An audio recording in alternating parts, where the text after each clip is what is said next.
Once a year the full moon glooms, children dress in costumes, jack-o'-lanterns come alive and sing this ghoulish tune. Witches fly upon their brooms, spirits rise from their tombs, creatures of the night will hunt for candy to consume. Little kiddies, all beware of fearsome frights and sneaky scares, ghosts and goblins prowl about to catch you unaware. Better find a good disguise to blend in if you're wise. Go from door to door and you'll collect a sweet surprise. Creepy, crawly, slime and goo, werewolves howl and zombies drool. Something's waiting in the dark to jump out and yell boo. Monsters roaming everywhere, tag along if you dare. You will have a night of frights and fun beyond compare. Once a year the full moon glooms, children dress in costumes, jack-o'-lanterns come alive and sing this ghoulish tune. Witches fly upon their brooms, spirits rise from their tombs, creatures of the night will hunt for candy to consume. Little kiddies, all beware of fearsome frights and sneaky scares, ghosts and goblins prowl about to catch you unaware. Better find a good disguise to blend in if you're wise. Go from door to door and you'll collect a sweet surprise. Creepy, crawly, slime and goo, werewolves howl and zombies drool. Something's waiting in the dark to jump out and yell boo. Monsters roaming everywhere, tag along if you dare. You will have a night of frights and fun beyond compare. Look out, take care, ghosts and goblins prowl about to catch you unaware. Don't run, don't scream, they just want to wish you all a happy Halloween. And when they're through, they'll leave you with a final boo.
Afraid of the dark? Are you scared? You know, I am you.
Welcome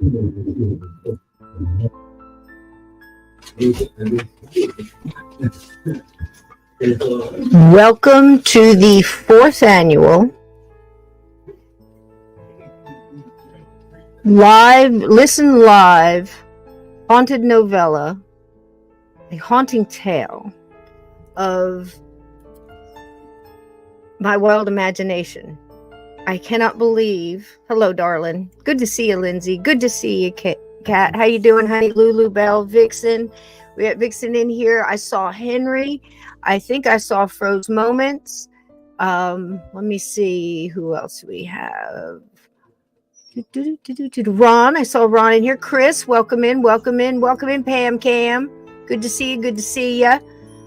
Okay. If I missed anybody, I'll catch you throughout. So what we're doing tonight is first we got to make sure you have your snacks. So you saw the bacon caramel popcorn. If we had smell-o-vision, look at that. Look at that. Look at those chunks of love in there. Look at that. And I can tell you, it is oh so good. So get your snacks. I have that. I don't have Mrs. McGee's moonshine tonight, apple pie moonshine, but I do have my caramel apple hot tea in my skull mug, so I'm ready to go. How about you? Happy Halloween, everybody. I cannot tell you how wonderful it is to be doing this again. I was thinking today about the characters and how it all came to pass, and the voices and little Jacob's voice and just everybody, even Mr. McGee. It is as much a surprise when I listen to this again as it is to you guys. Hey, and Edna. Hey, Chris. Because I don't know where it came from. So if you want to start off the story understanding that it started with a bet from Steve about putting together all the Halloween stuff. So it's fun to pick out all the different Halloween things. We like to call them out in the chat, like, Black Cat, Skeleton, Ghost, that kind of thing. When the Halloween stuff comes out, kind of like Black Horror Picture Show where they throw toilet paper. You can throw toilet paper if you want. That's fine.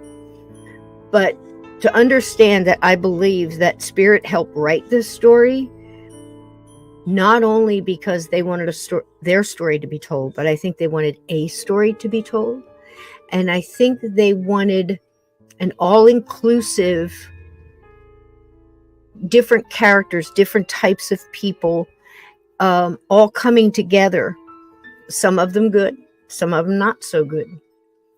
But coming together for a purpose, and they don't even know it until it happens.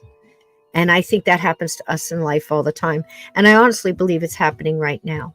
So without further ado, I love you all. If you have never heard CABIN22, you're in for a treat. We are going to do the prequel, which is 10 minutes. That was the original story. Then we are doing chapter 1 and 2. So it is about an hour and a half. And for those who last that long, I have a little good night bonus at the end, which is something totally different. And I hope you'll enjoy that. Something I just discovered. And then tomorrow night we're going to do, we'll try to do about 2 hours every night, and it will take 6 to 7 nights. So tomorrow night, the next night, until we're done. And I hope you'll be here for it. Thank you so much. Welcome, everybody. Get your bacon caramel popcorn, get your tea, your adult beverage, and please enjoy CABIN22.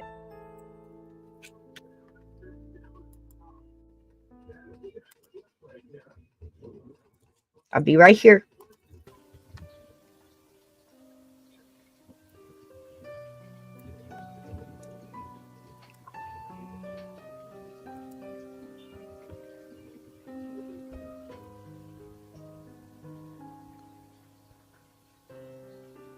The cabin.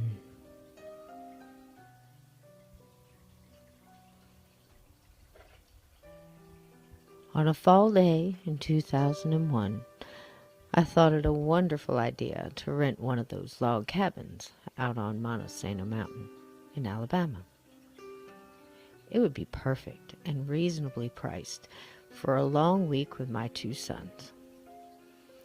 Most all had windows offering a stunning view, and a tree-covered mountain valley and its colored quilt of leaves would be a breathtaking sight. The porches off the back of the cabins had barbecue grills, and the thought of grilling burgers and watching the sun slip behind the hills would be lovely. The decision was made for long walks on the trails and time together, and the day arrived to much excitement, and we entered the cabin, number 22. There was a small kitchen, and 2 bedrooms were off the spacious living room. The boys tossed their sleeping bags on the cots and ran back outside and explored the area. We enjoyed the trails and had our first barbecue and settled in exhausted for our first night. I could hear off in the distance an approaching storm was announcing its arrival. I got up to check the door and look outside the huge picture window at the scene of the lightning just starting to streak the sky. It was beautiful. I went back to bed and laid awake as the claps of thunder exploded in the distance and bursts of lightning lit up the bedroom. Soon I drifted off to sleep. And then I remember a terrible nightmare, so vivid that I swore I was awake, and it took the very breath from me. I was in the same bed. My heart was pounding against my chest, and I was drenched in sweat. I was pinned to the bed by an invisible force, and I could see the empty room with each flash of lightning, yet I could not move. Not my hands, not my feet, not my head, just my eyes. And I scanned around the room to look for this invisible force that was holding me down. Or was it just fear? Flash! The lightning lit up the room, and I knew instinctively I was not alone. As if to echo the thought, thunk! A wet thud at the foot of the bed trapped my heart in its grip as I stayed there, helpless. Thunk! This time I almost felt the bang at the foot of the bed vibrating on the floor. It sounded huge, and somehow wet is the only way that I can describe it. The thought that this was a dream went through my head, and I remember saying to myself, "Wake up, wake up, wake up!" But I was still there, trapped in that bed. I squeezed my eyes closed, and I said a prayer over and over and over in my head. Thump! An invisible something punched at the bottom of the bed, right between my feet. My eyes flashed open, and nothing was there. Thump! A wet, dragging sound that seemed to move away, and I stretched my vision as far as I could see. What was making this noise? Oh, just wake up already, I said to myself, and what I hoped was an empty room. In the lightning's flash, I saw something in the corner, by the door, huge and black, almost like a shapeless gooey blob. It slithered out the door and took a turn towards my son's room. Flash! The lightning went off, and I saw that it was gone. I heard a thud, but it was further away, and in the dream, it ended. I woke up, startled into new surroundings, and the sun was just coming through the window. I quickly sat up. I was soaked with sweat, surveyed around the room to get my bearings. Wiped my hand over my head. It was just a dream. I leaned forward toward the end of the bed, just looking for anything that might be out of place there. Nothing. You're losing it, girl, I told myself. That was a humdinger of a dream. I shook it off, and I got up and quick ran and checked on the boys who were asleep.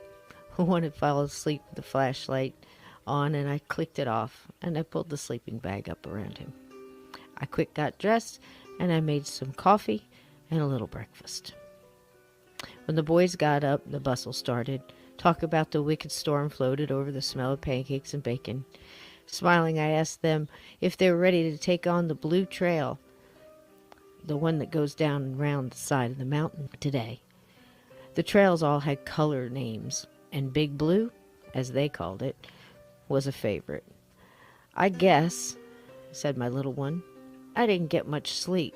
An odd feeling hit me when he said this, and I clutched my coffee cup a little harder. Oh, I answered. Why is that?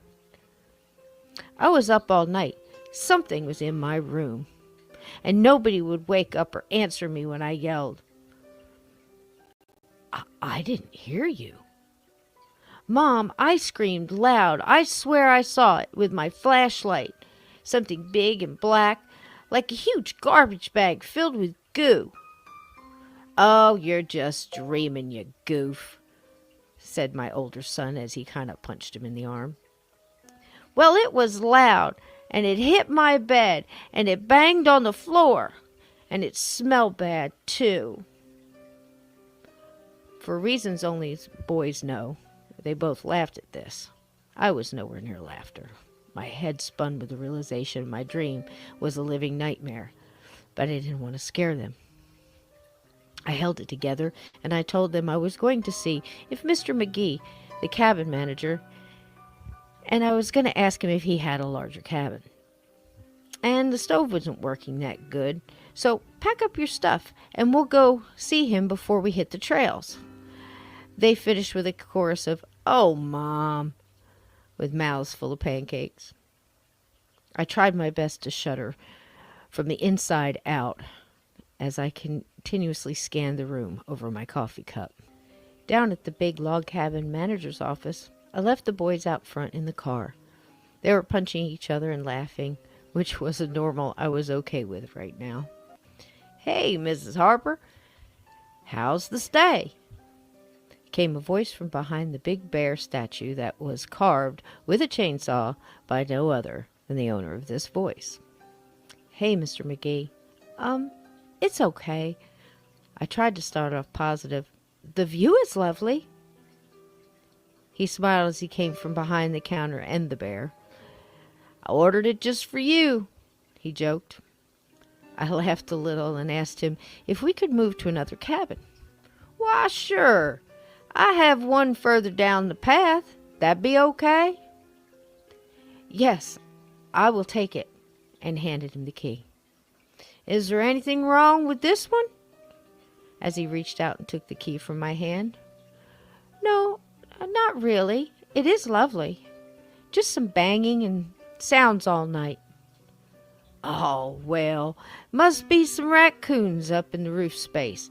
I'll have to take a look into that. Been a while since I rented that one. I had a long boarder there for, stayed almost a year. Old Bob. Poor guy loved to fish down at the lake. One day, poor guy, he lost his footing and fell in.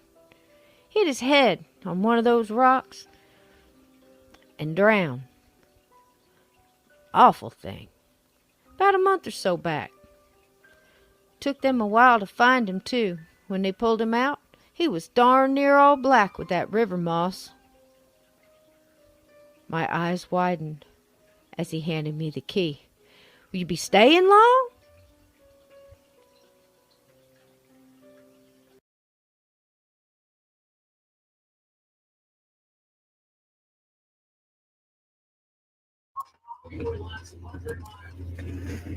That's it.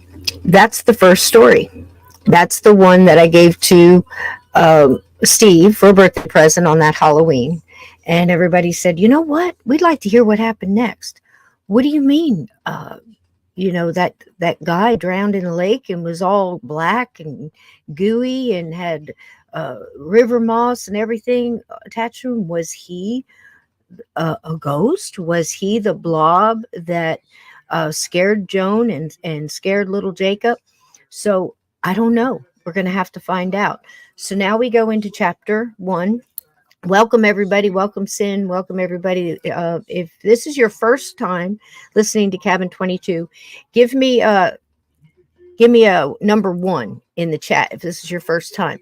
I know some of you, this is your fourth time around, and I tell you, every time I wrote the darn thing, and every time I catch stuff new too. So part 1, we're going to meet a couple of characters you just met and some new ones. So here we go. Chapter 1, Cabin 22. Is it Lulubelle? Really? Henry? Oh, great. Chris? Terrific. Oh, gosh, you guys are in for a treat. Happy Halloween. I'm so excited for you. It's a pretty decent story. I know. 4 years, Aunt Edna. 4 years. Oh, my goodness. Here we go. Here comes Dave. Hey, Big John. Welcome in. Here comes Dave. And Rage. It's my favorite. The Strange Case of Cabin 22.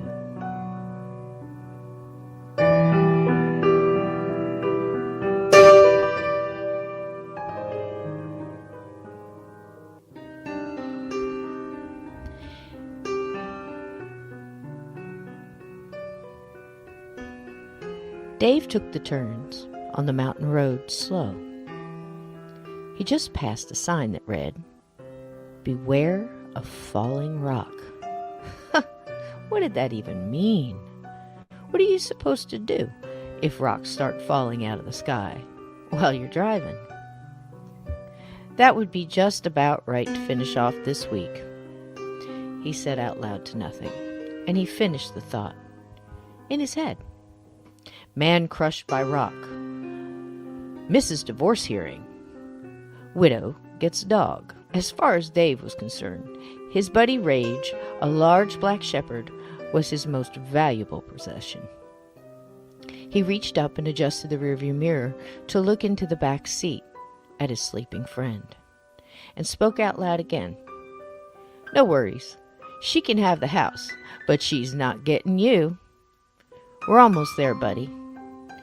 And Rage seemed to react to this in a positive way, and sat up, tongue gleefully hanging out of the side of his mouth, wide awake and alert to his friend's voice. Dave Weaver was joining the ranks of the unaffected husband, soon to be bachelor squad. Odd how you can grow so apart from a spouse that the space between you grows past the point of caring and does a deadfall into just make it over territory. This 2-week trip proved to be a lifesaver into this mountain majesty of Montesano Mountain's beauty and solitude was just what he needed.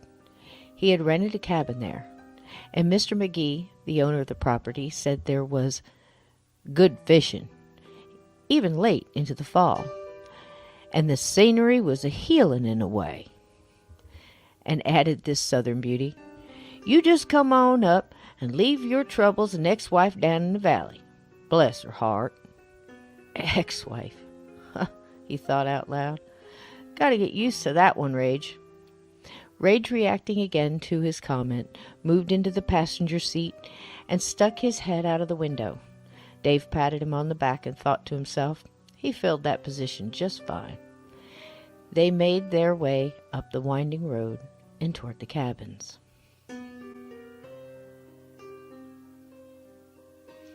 Dave found the turn-off sign that said Montesano Lodge and Cabins. A little way up the road, he passed a sign to his left that said, "To RV Park, turn here." And remember, he was told to pass that one. "On up the road a piece, you'll see the sign for the cabins." And he did. He could see the clearing and the large building up ahead and pulled up to the manager's office. A large cabin lodge with a sign that hung on one side of what looked like a little general store. It swung from the green metal roof and declared, "Fresh biscuits every morning." It actually had apostrophes in the place of the E in every and the G in morning. He was getting used to this southern charm and loved that it was freely offered in conversation unapologetically. And in his state of mind leaving the city rush of New York, he just loved it. He had taken a new job in Huntsville and had a month to shake off his past and start new. He pulled up to the other end of the beautifully built lodge.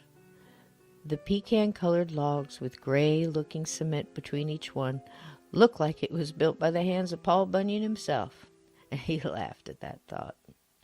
"Guess I have to brush up on my Southern legends, boy." He smiled and ruffled the fur of the dog's head. "Stay here.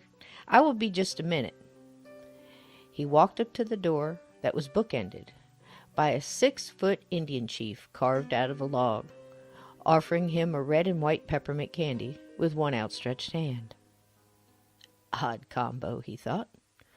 On the other side, a totem pole, just as high, with 4 faces carved into the wood, one each more grotesque than the other. "Nice work," he said to it out loud and gave it a nod as he walked through the door to the office. A little bell above tinged at the opening and closing of the door. The theme continued in here with a huge carving of a bear, in a quaint lobby with a picture of Indians on its endless ride into a battle long over. Another on the side wall covered a cozy-looking teepee by a lake with a glow from inside that seemed so nice right about now, and a large oil painting of an Indian chief over a brown leather couch. He saw no one behind the counter and called out, "Mr. McGee?" He heard a rustle from the wall behind the big bear. "Mrs. You must be Mr. Weaver from the big city." An older woman emerged into the view, and Dave smiled. "Guilty," he joked. She was one of the most comfortably put together people he had ever seen. She wore a dress of blue with a white flower print, short curly gray hair, and naturally pink cheeks under the bluest eyes framed by little gold-rimmed glasses. She transferred her knitting into one hand and extended the other toward him, and he shook it. "I'm Mrs. McGee. Mr. McGee is out back putting the finishing touches on my eagle." Your eagle?" he asked as he smiled. He just loved her demeanor. "Oh, yes. He's always carving with that noisemaker of his. I bet him one of my strawberry rhubarb pies he couldn't make me an eagle." Dave laughed at this a bit. He was starting to understand. "Looks like I'm going to be doing some extra baking. It's coming along right good." They both chuckled at this. "Well, you don't need to stand here jawing your day away with me. You'll be wanting your key and getting to the fishing. You got your dog with you? Mr. McGee says you got a buddy with you." Startled a bit at this, he thought it was okay and said, "Yes, Rage. He's in the car." "That okay?" he had hoped. "Oh, sure." She waved a hand in a forget-about-it gesture. "We love pets. You catch up after him, and don't let him bother the other guests or chase my cat Fritz there, and we won't have no problems." She gestured toward a tall bookcase where a large, beautiful black Persian cat laid on the very top of it. It was staring right at him with green eyes. It flitted its tail as if to say to Dave, "That's right. Don't start none, won't be none." And Dave laughed. "He is very well behaved, ma'am." "Good. Glad to hear it. Plenty of wide open space for him to run round here. You both will enjoy your stay. 2 weeks, is it?" Yes, ma'am. 2 weeks. Gonna relax, do some reading, and of course some fishing." "Well, good place for it. There's fresh bait every day in the vending machine. Worms, mostly." "The vending machine?" he asked, never hearing of such a thing.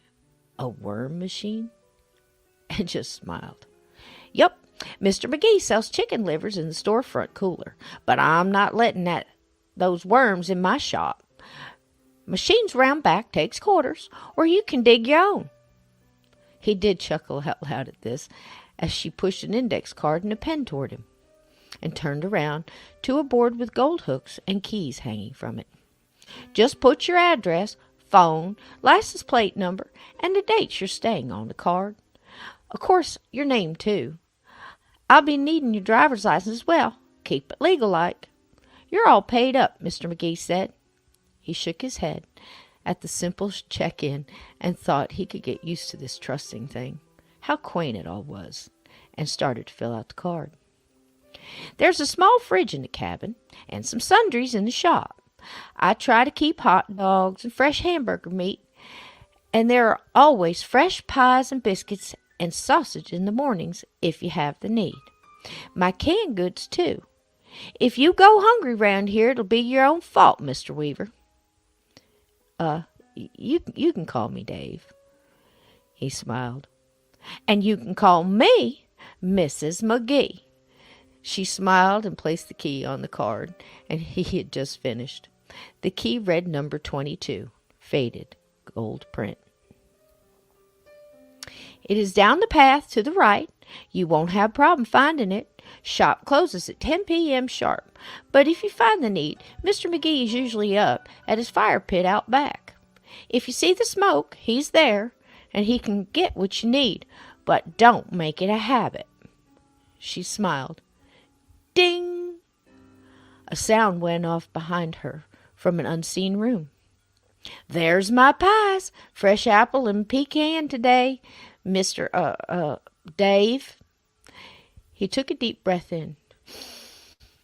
He could smell the apple pie, and it warmed his heart. Funny how smells could do that. Ting, ting! A different bell behind him. The doorbell, so to speak. A large man in overalls and faded red t-shirt darkened the door with his sighs. I finished that sink faucet, Mrs. McGee. Well, thank you, Tater, she smiled. There's a loose board on the front porch of 11 and a bad hinge on the screen door of number 3, if you'd be so kind. Sure thing, he offered as she took down the keys to those cabin numbers. Tater. Oh, these names, Dave thought. Almost shuffled, head down, as he put one key down on the counter that had a 22 on it, and picked up the other 2 keys. Right on it, Mrs. Sam. And he shuffled out as slowly as he came in, never even looking at Dave, leaving the tinging bell behind him. Whoa, he's a big guy, Dave said almost without realizing it. Oh, yes. Tater's heart is as big as he is. Tater Daniels. He's our caretaker. Lives out in the cabin behind the lodge. Known him and his family, for years. She offered and then swatted a hand in his direction. But you don't need to bother with all that. You need to get on to your fishing, and I need to get to my pies. He thanked her and tinged the bell on his exit. Oh, Dave. He stopped at her voice and turned around. You're not one of those jittery city people, are you? He had no idea what she meant, and his face probably said so, because she finished with this. I mean, the woods out here. They have some scary sounds you may not be used to. Things go bump in the night around here. She laughed at this a bit, like it was a joke, and he smiled. Don't you get caught up in all that gossip either. Ain't nothing in my cabins or these woods that God himself didn't put here. You'd be wise to remember that, Dave. This seemed odd to him, but he thanked her and gave her a little wave and a nod as he went out the door. Without even thinking, he took a peppermint from the Indian's outstretched hand and said, thanks, to the statue.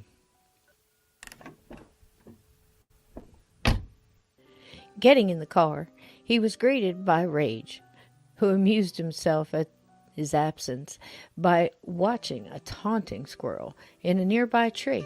Hey, boy, he said, getting in, and chuckled at the thought of Rage having some fun here, too, chasing squirrels and rabbits on the trails he had read about, and pet the dog as he moved back over to the passenger side. You get to have all the fun you want, I'm told. Just leave that cat in there alone. That one looks like trouble. He laughed as he unwrapped the peppermint His waiting friend started to actually drool a bit, watching him. Rage loved candy, of all kinds, and he palmed the mint and offered it to his friend. "Here you go, boy. We're on vacation. All diets are off." Rage ate it with 2 crunches, and they drove down the dirt road toward the cabins. Dave parked at the side of the little cabin, set far off the road. It almost looked like it hung on a cliffside of the mountain. The scene was breathtaking. There was a little roofed porch with a pile of firewood on one side, and yes, a rocking chair too. Log handmade railings surrounded the porch, and a screen door in faded green paint, a gold number 22 at its right. A lantern hung on a black wrought iron hook above it. Kerosene, he thought, and marveled at the cabin's simple elegance. "Let's go in and see, boy," he said to Rage as they both got out of the car. Rage ran right up to the tree in the very front of the yard and took a long pee on it. "Well, it's official," Dave said. "It's ours now." And he laughed. He took the key out of his jeans pocket and walked up to the screen door, opened it, and inserted the key into the old lock on the door. It stuck a bit, and he quick pulled back his hand from the knob. Had it just turned in his hand? Don't be silly, he thought, as he reached for it again, jiggled the key, and it gave way. He opened the front door to the huge room.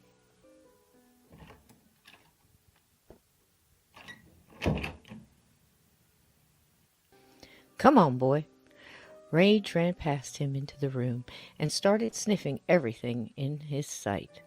There was a large brown leather sofa, complete with knitted afghan he was sure was handmade by Mrs. McGee.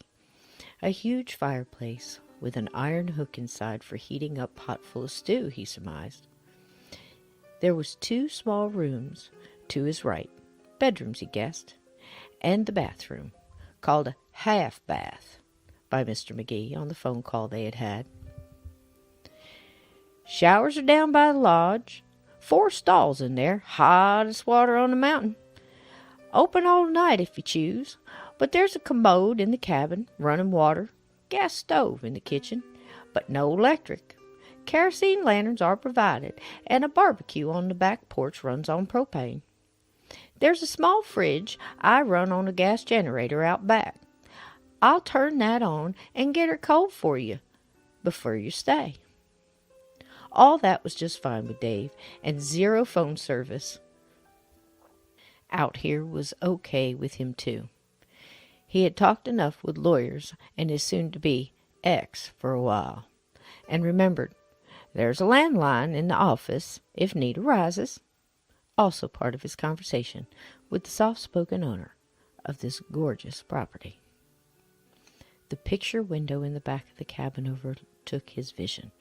The view was breathtaking, and he started toward it to get a better look. He walked right into an invisible cloud of stench. The smell that overtook his nostrils was overwhelming. It was a thick smell of death and decay, mixed with a wet, mucky odor. "Whoa," he said as he reached back behind him to reopen the door and get some air in there. "Oh, must have been closed up for a while," he said to Rage as the dog emerged from a back room and sat down by the fireplace. "You see a dead squirrel in there? Oh, man, that's bad." He moved toward the window, holding his nose, and looked to see which one opened. He found 2 smaller ones on the sides of the big picture window that did just that. He dropped his gym bag and he threw them open to their screens. A lovely mountain's fresh air poured in, and he took a deep breath. "Gonna be a bit to get that stench out," he said to Rage, who was now on the couch, seeming to pick out his favorite spots in their new digs. Dave leaned on the windowsill to breathe in again. As he did, he looked into the tiny kitchen with its small gas stove and tiny fridge on the counter, running as promised. The cabinets matched the wood grain paneling throughout the cabin's decor. There were many of them compared to the size of the kitchen, and every one of them had its doors wide open. The provided pots and pans spilled out onto the floor, and there were plastic cups on the counter and silverware spread all over its surface, and the matching drawers hung open and yawned out dish towels like tongues from wooden mouths. Some welcome, Dave thought, and he remembered the key Tater turned in at the office. It said 22. Man, he had just left here. And he fixed the sink faucet, he said. Why would he leave it like this? He questioned out loud to Rage, that was now in one chair in the room and looking out the window. Some view, huh, buddy? And this made Dave smile. He quick picked up the pans and threw them into the cabinets and swished the cups and eating utensils into the small sink with his arm. I'll be washing those, he said, and finished closing the drawers and cabinets, opened the fridge, and stuck his hand in it, and it was cold. All good there, he mused. Hey, boy, you hungry? He called to the dog still looking out the window. The mountain's trees were filled with fall's colors, and Rage would love this, he thought, as much as he would. The last bit of work ahead was to unload the truck. He thought now about the few groceries he had quickly grabbed before the ride up. Rage's favorite canned food, one of the 5 cases now filling the back of his SUV. The other 4 cases were Boston Lager, and he planned on drinking every single one of them. Come on, boy. Let's go get some air. Stay close. We will go run later. With the moves of a dog that understood every word Dave said, and there really was no proof that he didn't really, Rage jumped down and headed toward the door, and they both headed to unload the truck. Staring at the contents of the truck, Dave was actually winding down a bit, he felt, and thought he'd not rush this. He was on vacation, after all. The things he packed were minimal, all of his real belongings in a storage unit closer to his new job down in Huntsville. What he had here was Dave's vacation gear. 2 fishing poles, a tackle box, a pair of heavy boots, a down coat, his gym bag with a few jeans, t-shirts, a flannel shirt or 2, several pairs of those boxers his ex-wife, hated, and shaving and other toiletries. He touched his face and thought, hell, I may not even shave for a while. What you think, boy? He looked at Rage, who was laying on the dirt drive, chewing on a pine cone between his paws. Oh, man, don't eat that. He reached down. Give it here, boy. And Rage stood up and seemed to look past him. A slight growl came from his throat. Dave quick slipped a hand under his collar instinctively and looked in the direction that had Rage's focus. What do you see, boy? And Dave caught a glimpse of a large black mist floating just above the ground, coming from behind the cabin and moving into the tree line. He stretched to see it as it faded into the deeper thickness of the woods and out of sight. What the hell? Rage just growled, a longer disapproving thought all his own in response. I know, buddy, right? I don't like it either.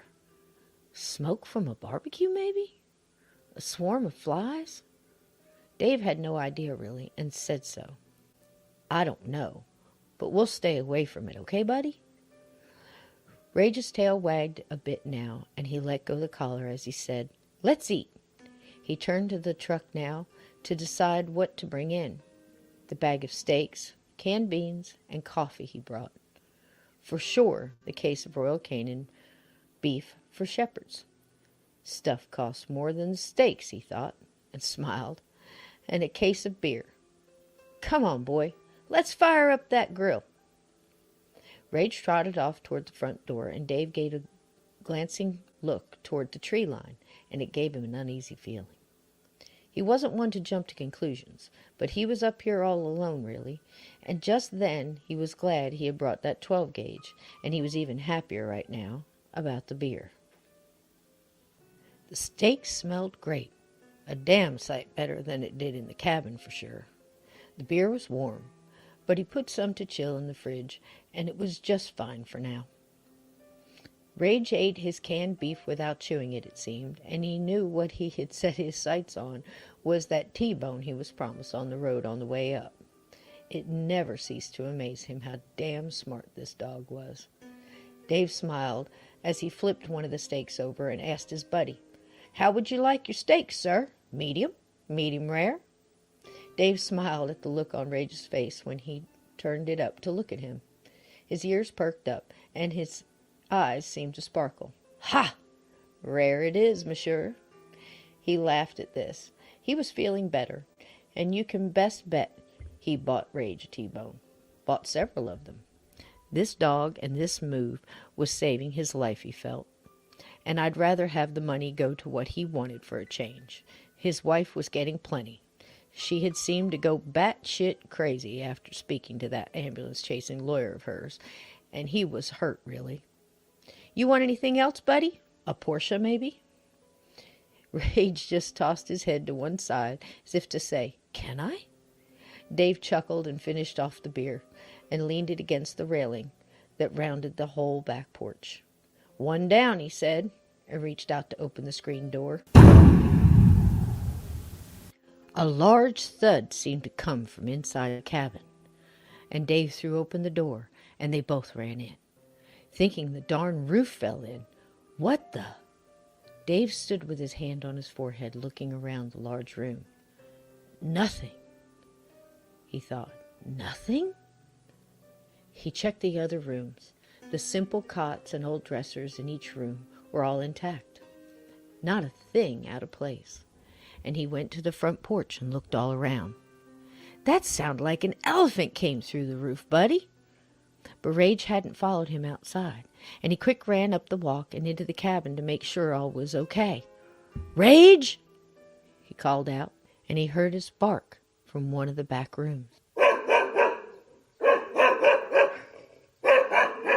He ran in that direction, and Rage was there, about 3 feet from the back corner of the room, his hair standing up on the back of his neck, leaning forward in a growl mixed with barks, meaning he didn't like what he was seeing.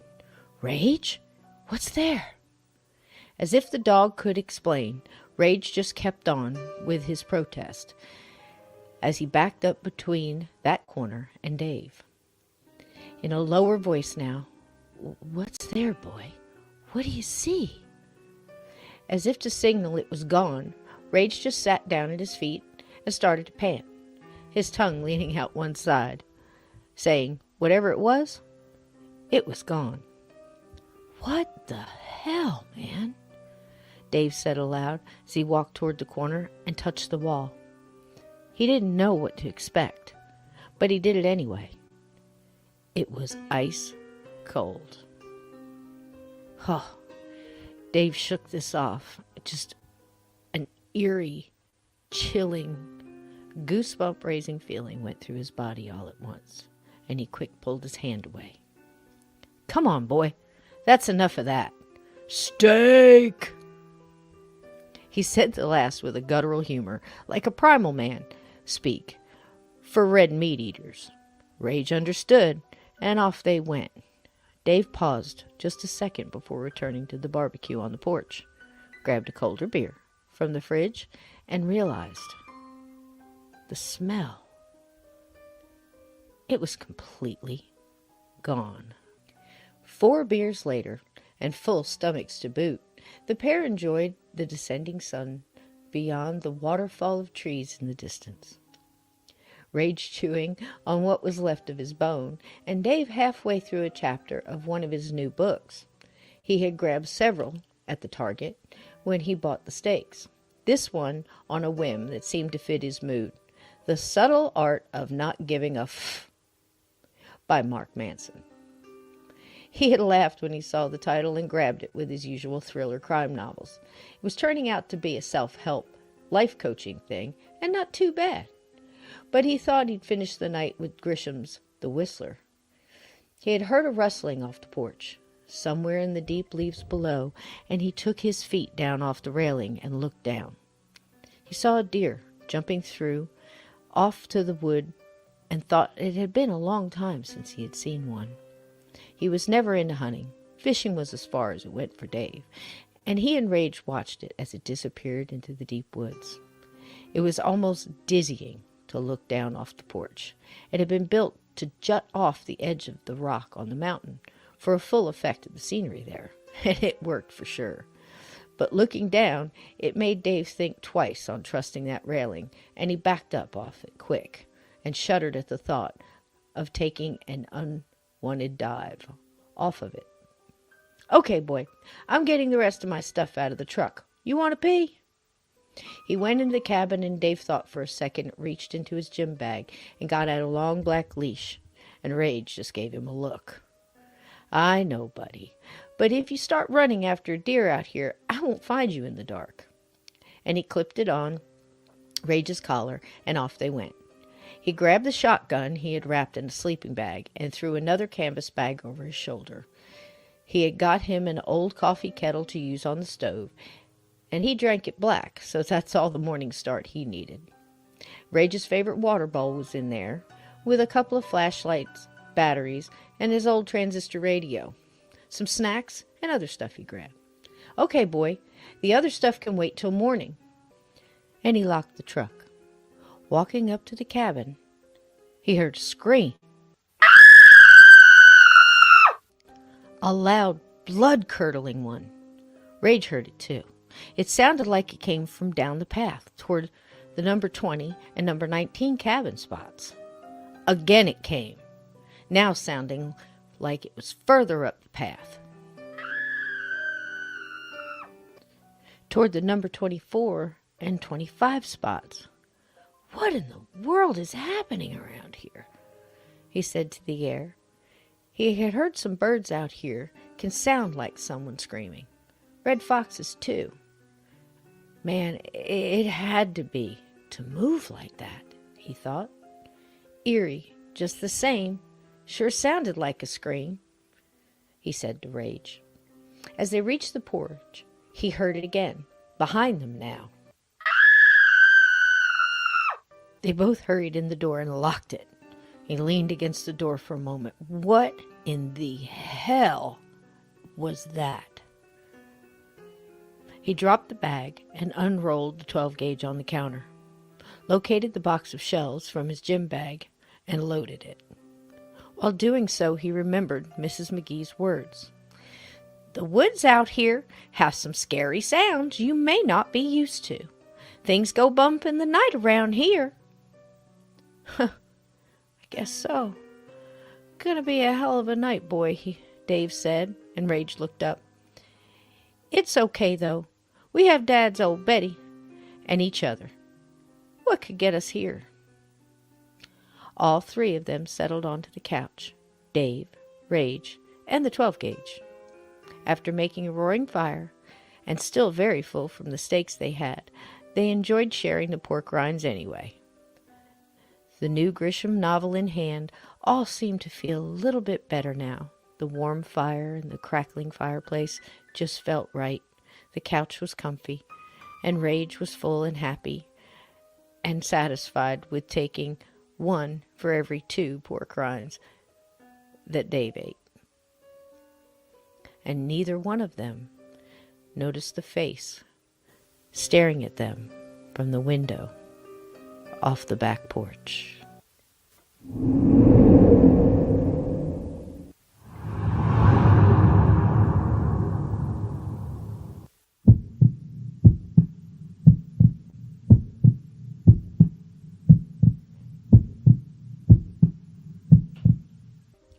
You have been listening to The Strange Case of Captain 22.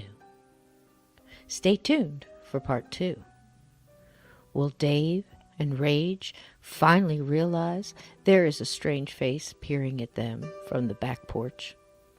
A porch that hangs a feet above the side of a mountain. Will the odd events continue in the little cozy hideaway? What will Dave find out about the odd occurrences in the little cabin village he has booked his stay in? Were the screams he and Rage heard just a fox, or is there more going on under the fall canopy of these woods. Tune in and find out.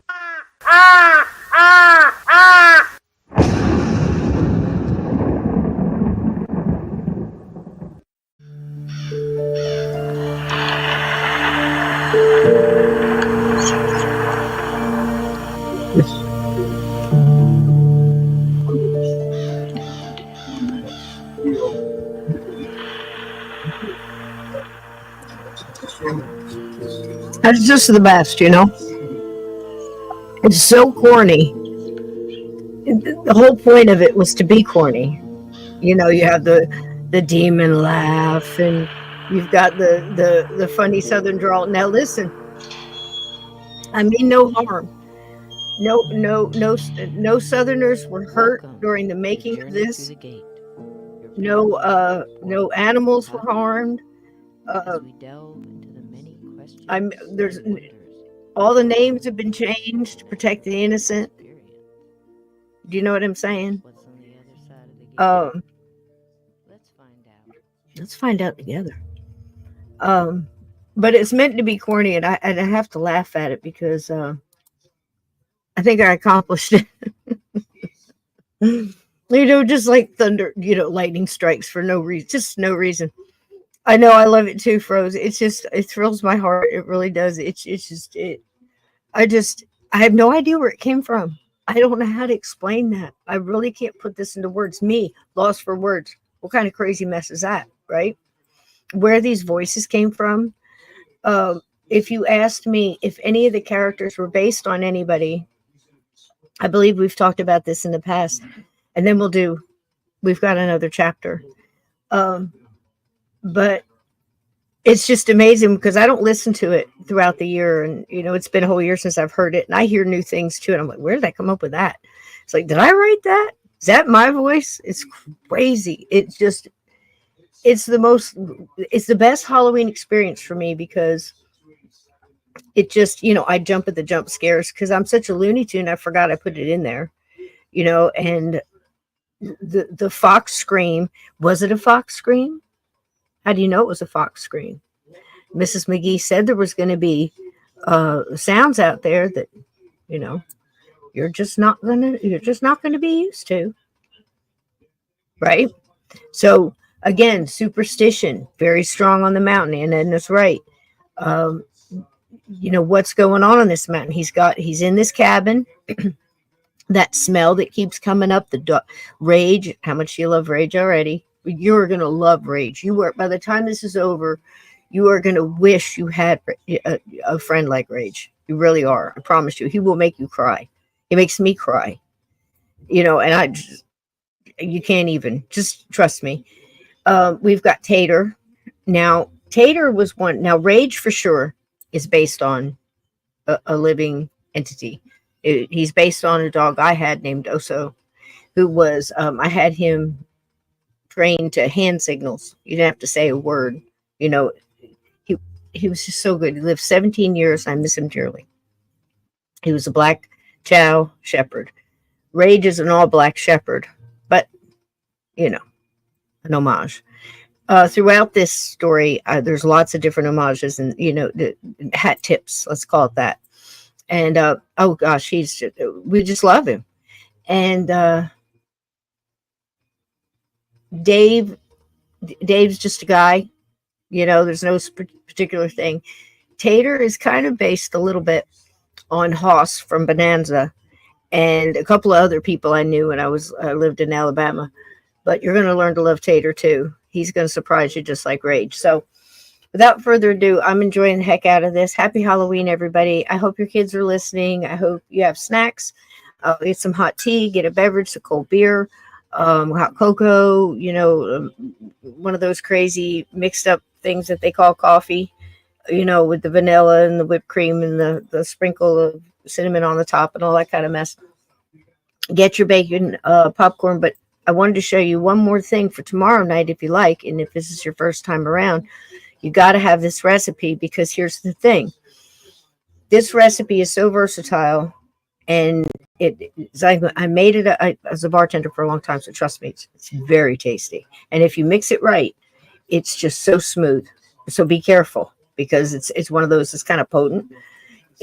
Even if you follow the recipe, don't drink too many because they're just so good. But it's not too sweet, and it's called Mrs. McGee's Apple Pie Moonshine.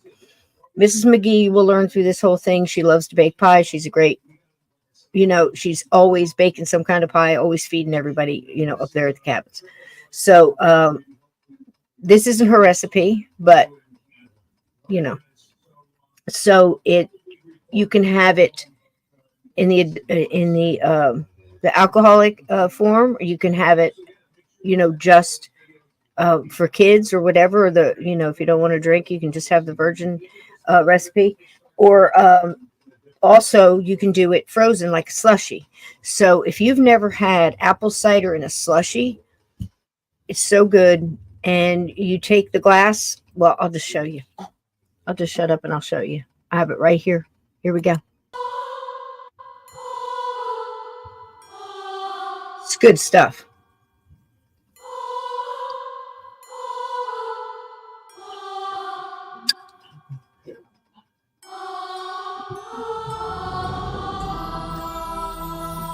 It's very tasty.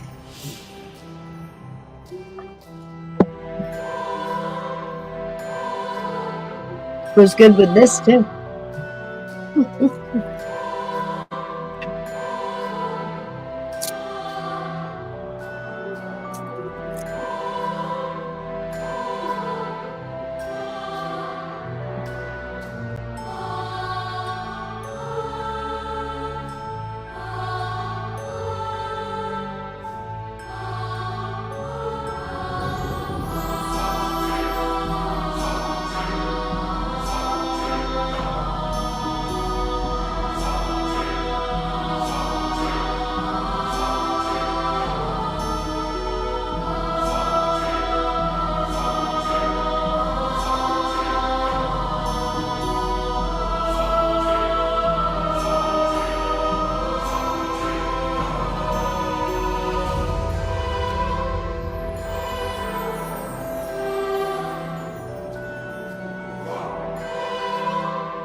Happy Halloween, everybody. So there you go. Oh, wait. Don't go again. No. Get down. Thank you. Down, Crow. All right. So before we do this next chapter, I just want to say thank you again very much for all the super chats. Every bit of it goes directly into StreamYard and into internet to keep this going. I am working on the book. The problem is it's all about spacing. It's all about space and a punctuation, apparently. So while you're listening, imagine how much of this story is narration. Is conversation. It's a little narration, but it's also mostly, conversation. So I have to go back, take the audio and rewrite and do the whole thing. And space, quote. It's nuts. So Bowden's helping me with this. He also has a great idea, and he has better equipment. He is working on it as we speak. I couldn't do it alone, and I didn't have enough time. I had to do some extra work and all this other stuff. So bills, So he's helping me do it. He has a great idea. He wants to also, he's working on a little AI artistry there. And he's doing a graphic novel of CABIN22. And I think that's going to be fantastic. So we'll have it in book form, and it'll be pretty much word for word as it is here, unless I have to describe something a little bit differently for whatever reason. But it'll be the same. And then we're doing a graphic novel. And Steve wants to turn it into a screenplay, and that's still in the works. So again, I'm sorry it wasn't done by this Halloween, but I want it done right. And believe me, I'm in agreement with you. I'd love to do it, and I'd want to have it done by next Halloween. So keep moving the goalpost, I guess. So that's what we're doing. So we're trying. Anyway, so now this is chapter 2. Um, we left Dave in the the cabin with he's reading the book, and he's doesn't realize that there's this face in the window. Now where he is, this is off the back porch, and off the back porch is this deck. And you remember when the deer came through and they were looking over the edge, it's a straight drop. It's just rock and straight drop cliff. Is this the way these cabins were built? And some of the I've been in some that were similar. It's almost like you could just, when you stand out on the edge, stand on out on the edge, you're looking almost straight down, and it's beautiful scenery. But that's the big part about these cabins, right? So nothing could climb up there. You know what I mean? That's the whole point. So there's something looking in the window, and you're going to meet in this chapter a few more characters. And again, we're doing this every night, and there's quite a few different characters in here. And again, your guess is as good as mine where they came from or where their voices came from. And again, no Southerners were hurt doing these voices or these slogans. You know, meant no harm. Names were changed. Protect the innocent. Here we go. I love you all. Thanks for being here. It's so corny. I love it, though. Love it. Bring on a Halloween.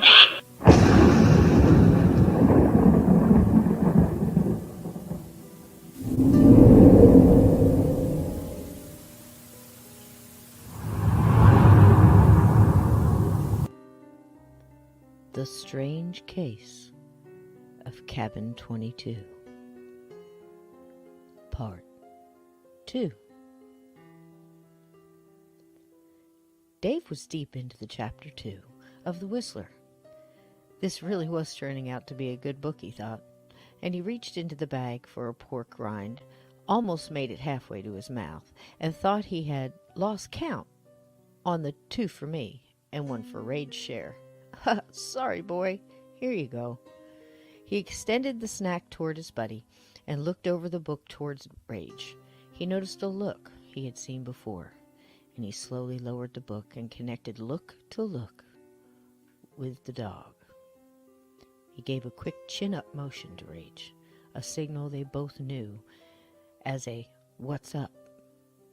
He also almost mindlessly dropped the pork rind and slowly started to reach for the 12-gauge lying to his right along the back of the couch. Rage was slowly gesturing with his eyes to behind Dave, back at Dave, then behind him to Dave's right again. Dave understood. Slowly he held up his left hand, palm out, to a hold position, and Rage did just that. The dog went into full on-duty mode and locked his eyes on whatever he saw behind Dave. Dave reached the shotgun and in one moment rolled off the couch onto his knees and had the 12-gauge pointed at the same direction. Rage followed suit and took his position by his friend's side, paused forward and locked in. "Go, boy," he whispered, and Rage took off full tilt boogie toward the large picture window. Silent but deadly, Dave caught a glimpse of a large, dark figure pulling away from the glass and back off onto the porch. "Let him have it, Rage."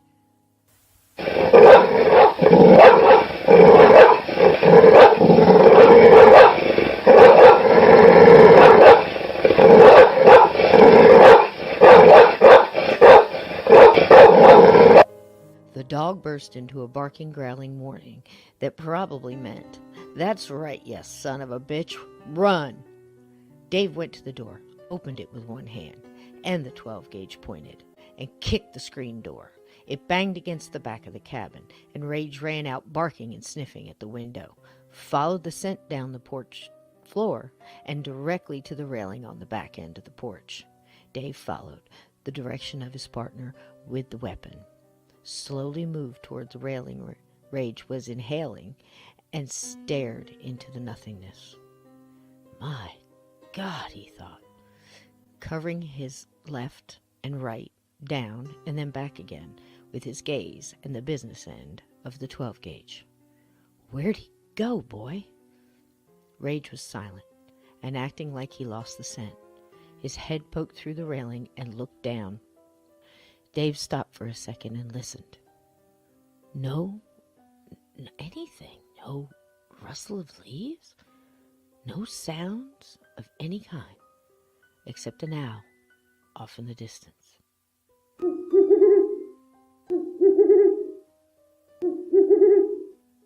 Dave looked down as far as the moonlight would offer and saw nothing. Easing the weapon to his side, he pet his friend's head, and they both just stood there in silence a moment. He had seen something big, something dark in that window. He glanced back now, doing his best to calculate the size. It had filled in the better part of the center of that huge picture window, he thought, and almost clear to its top. 6'4", 6'5", maybe? And wide. But the drop-off this porch was pretty damn steep and loaded with nature's security alarm, dried leaves. He moved to the side and looked down.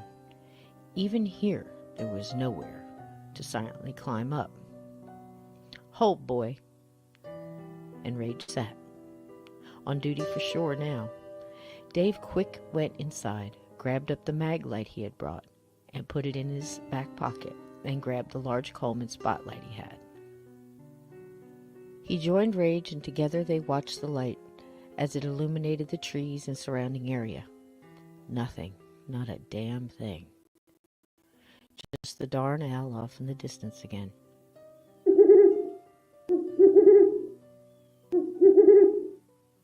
What the hell? "Okay, boy, inside." They both went in, and Rage went back to the inside window, sniffing. Seemed like he was trying his best to figure out this too. "Stay here, boy. I got this next part. Gonna go look around." He in no way wanted Rage to run after this, whatever it was, and spend the night chasing after them both. He slowly walked around the perimeter of the little cabin outside.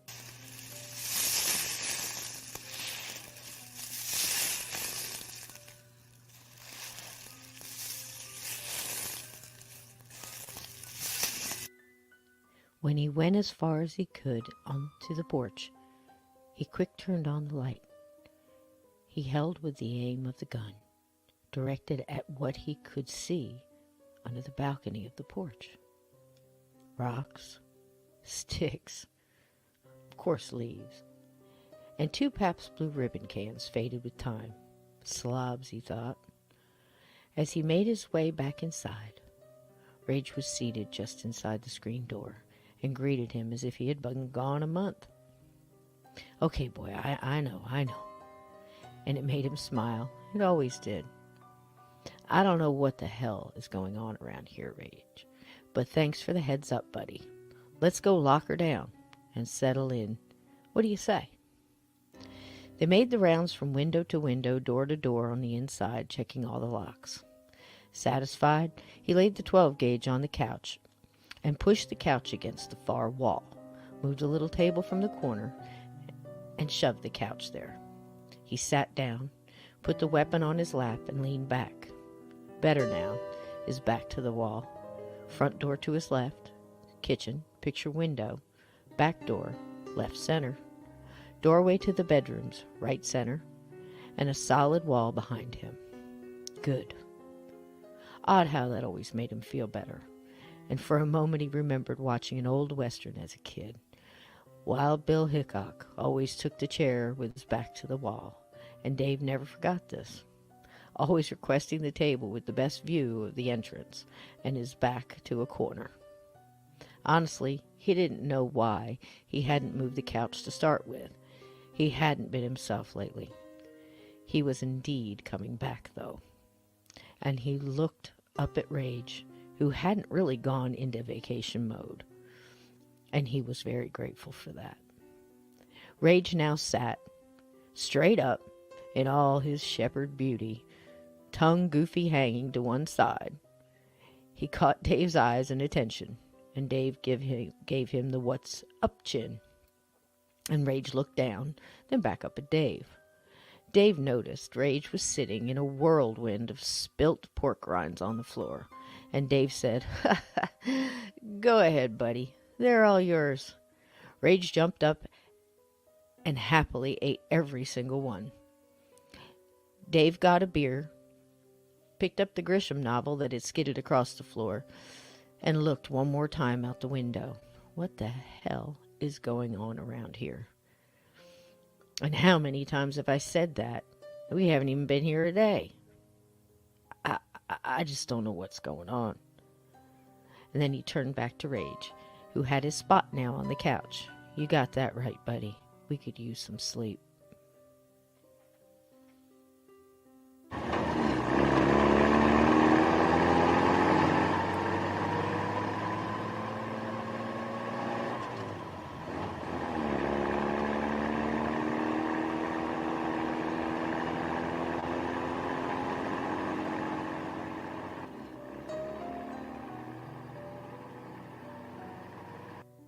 Jeb Perkins cut the lights off on his old Chevy pickup when he turned down the dirt road. He could drive this road blind, and if blind running drunk counted, he had. He'd take the next quarter mile by moonlight and memory, keeping prying eyes off him what he'd been up to. Only reason no one finds out what you up to is people don't get a chance to find out. Jeb's daddy used to tell him as a boy, and more than Jeb liked, his dead father's voice lived inside his head every day. "Only way 3 people can keep a secret is that 2 of them are dead. You hear me, boy?" These words were often echoed by a slap in the face, or Jeb getting knocked to the floor with his dad's size 13 work boot, and once, just for flavor and style, a punch to the gut that made Jeb sore enough to hide out in these caves for 2 days, coming out only to scrounge up some grub. "You don't let nobody in your business, and you sure as hell don't let nobody in mine." He remembered, as if it was yesterday, and was proud in his 47th year that he had kept his dad's secret, and he kept his too. He had told his friend Skeet that the old man was hard, and he was an old cuss, but he's just trying to steer him right in an even harder world. Jeb was sure Skeet had bought this bullshit. He wasn't so sure about himself. He reached the little hill and just cut the engine and let the old Chevy roll to her stop, and the darkness hugged them both. The canopy off the dirt road was thick here, the underbrush and briar better. Jeb stepped out the truck, stood a second, and took out a hand-rolled bugle cigarette, one of 5 he allowed himself a day. He took a deep drag in like it was more than just tobacco, and felt the low-grade contents grab at his throat. "Don't you wince, boy. Wincing is for sissy kids and losers. Which one are you?" He shook off his father's echoes from the past, pulled a camo net out of the back of the pickup, and covered the truck. When he finished, he grabbed the 2 burlap bags of Farmer Bartlett's best corn out of the back of the truck and disappeared into the thicket of the hidden trail. Rage was snoring, laying on Dave's leg, and Dave's leg was most assuredly asleep, and he wished he was too. He glanced at his watch, one of the few people who still wore one, and it was pushing 2 a.m. And he was no closer to sleep than he had been an hour ago. He tried reading his novel, but every 2 sentences he'd catch himself looking toward the window. He reached out to the small table and grabbed the transistor radio he had brought. No doubt there would be no signals out here, but it was worth a try. He had seen a 48 news tower on the side of the mountain on his way up. There was a large building and another sign proudly stating, "Home of Doppler Radar," with a smiling anchor, his sleeves rolled up like he was on the case for you. Dave chuckled and flicked on the radio.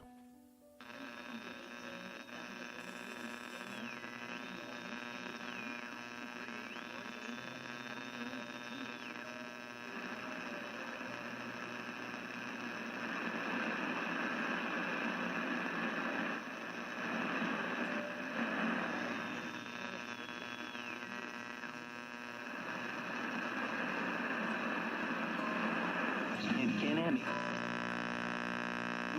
Nope.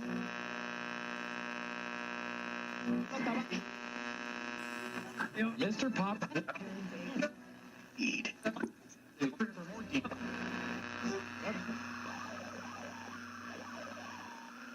He turned the signal dial, and a man came through the speakers in mid-speech. "I say to you, the Lord don't want your money. The Lord don't want your promises. He wants your heart, your soul, and your devotion." This last part broke into drawn-out syllables. Devotion. Dave turned the channel and raged open one eye. "I know, boy. Me either," and smiled. Hank Williams was just finishing Your Cheatin' Heart, and Dave didn't stick around to see what was next. He wasn't used to country music yet, loved some of it, but you had to be in the mood. He turned the dial, hitting spots ranging from white noise to crossover broadcasts. He found a woman talking in a soft accent for just a moment. She laid her hand on a gun, tears streaming down her face. Wow, a play of some kind? Maybe. And the white noise took over. He did his best to dial it back in. Just then, over the white noise, a distinctively different voice came through. A southern male voice, low and guttural, and clear, came over the white noise. "They killed me. Give it back. Why? Why?" Dave was startled at this and stared at the small radio like a face would appear on its surface. None did. Rage lifted his head to look at Dave. He waited, tried tuning the dial again. It must be part of the play. Neither he nor Rage believed that, and Dave turned it off. He laid his head back to ponder all that had happened in this little cabin in such a short amount of time they had been there. He drifted off to sleep, thinking over the day's events. One sack on his back, one dragging slightly to his left, a penlight in his mouth, Jeb struggled forward. The cave entrance was tight here, but he knew a few more feet and it would open wider, and he could stretch the ache in his back. There were other entrances to tunnels in here, too. Back when he was a boy, he could fit in some of them, and ran in them all day long, hiding things here and there, little treasures he had collected no one knew about. Caves were his, the tunnels were his, and it opened up to him like a wondrous world. One, when he was younger, was so tight he'd had to crawl on his belly like a snake. Oh, but it was worth it, 'cause it opened into a huge spot, even had a bit of a natural lake in there. Bats and other animals would gather there, and that was okay. It was all his then, and that tunnel had a break in it that ran clear through the other side of this mountain and came out behind some wild muscadine bushes, all hidden like by what was now called that dead children's playground off by the RV park and the garage he worked at. That place made him shudder, and he did so now. These tunnels were like a friend to Jeb, and he knew them well. He came to a turn, and he could stand up now, Off in the distance he could see a light shining dimly from his destination.